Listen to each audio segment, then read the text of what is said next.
What's up, guys, and welcome to our day early comic review video. I'm Andy. I'm Matt. And we're here with Infinity Flux Comics going over this week's new releases. Now, there's a little caveat. This is a part one of two. It is a holiday, so UPS shipping got a little mixed up. We've got our DC this week, but we are going to be going over everything else tomorrow. So watch today for the DC, tomorrow everything else. We've got some big books coming out tomorrow, like Amazing Spider-Man 26, the big issue everyone's been talking about. We've got World Tree #2. We've got like 3 Star Wars books. So definitely stay tuned for tomorrow as well for kind of an extra bonus show. Yeah.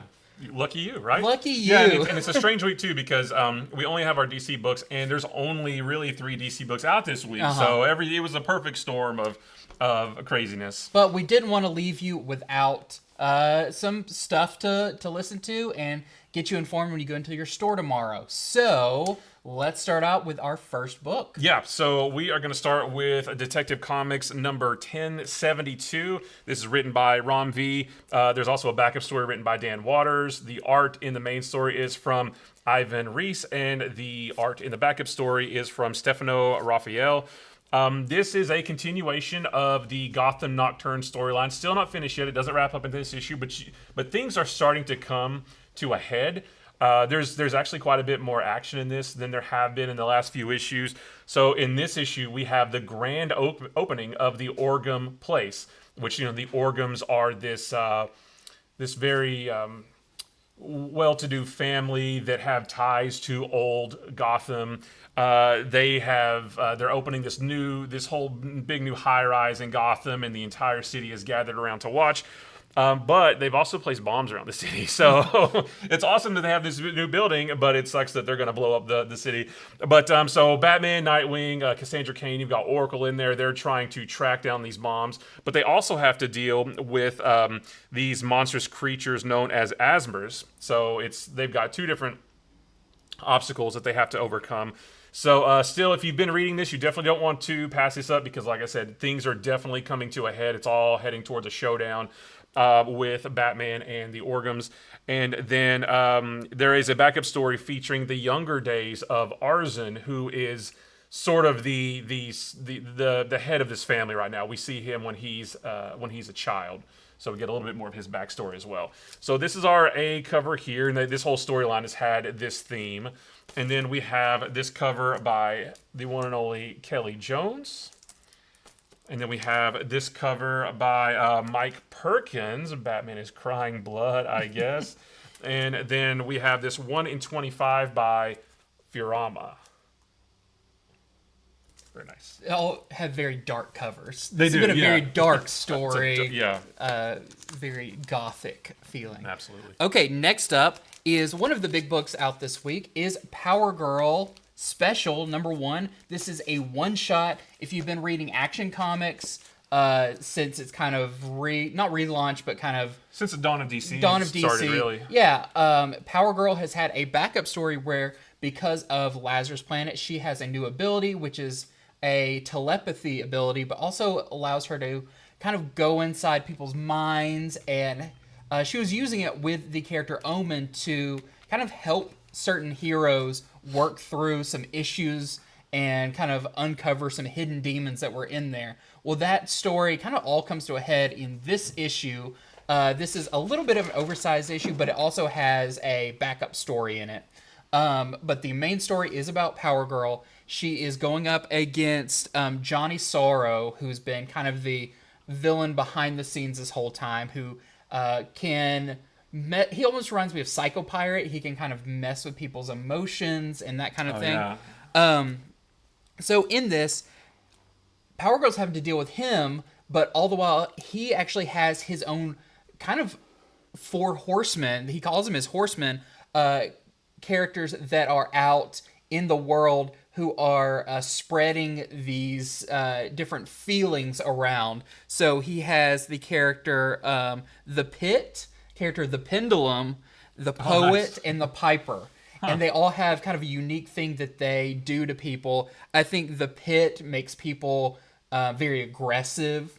One of them, I know the poet, I believe, is the one who like brings out people's kind of passion, and it's really just to create chaos. So she has to deal with Johnny Sorrow as this is going on, but really what this is about, I feel like at its core, is uncovering kind of who Power Girl is and what her place in the DC universe is, being that she's never quite felt 100% part of the super family with, Superman and John and Connor and all of those. So this is going to deal a lot with she needs their help, but how comfortable does she feel going to them, especially because they're also being affected by this. So it kind of has an overarching Johnny Sorrow story, but the deep part of it is about her kind of place in the DC universe and carving out a new place that you'll see when you read it. I thought it was a really good issue. This is by Leah Williams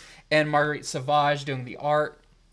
But the other big thing in this is the backup story that is about Fire and Ice, the two members of Justice League International that... very much like their names. Ice is a little bit more even-tempered. Fire is a little hot-headed. And they are called to Baltimore to deal with a natural disaster. It's like a tidal wave. But they have a history with a certain Green Lantern, Guy Gardner, that I think everyone has issues with Guy Gardner in the DC Universe. Everyone's had a run-in where they're just like, I don't really like that guy. But especially Fire. And when Baltimore is his hometown, they go there, Guy shows up, and this turns from a saving people to Fire and Guy getting in an all-out fight, and it's going to require Superman to come and break up the fight and suggest that Fire and Ice go and cool off somewhere. This is actually leading into a book coming, it says, in the fall. We've heard rumors of Fire and Ice going to Smallville and the kind of adventures they're going to have there. So that is Power Girl Special, plus that Fire and Ice story that's in there. Very cool. This is the A cover by Savage.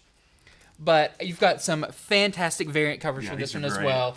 One of my favorite people working on Power Girl is Amanda Connor. Her run with Jeff Johns is kind of the definitive Power Girl story to me. So great to see her doing a cover there.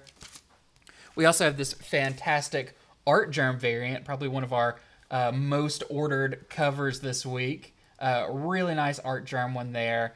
And for $2 more, I checked, the main book is $6.99, and this one is $8.99. There is a foil version of that one, and it's also kind of a virgin cover because it doesn't have the barcode and it doesn't have the title. It's on the back. So this looks great in person. I like this trend that we're seeing of foil virgin covers that aren't incentives, right? I mean, they're a little bit more, but they're still more widely available. Yeah, you can get them if you want them.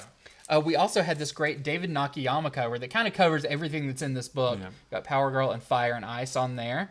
Really cool. I want that team. I want to see the three of them. I know. I think this would make a great book. There's also the foil version of that one. So, really nice.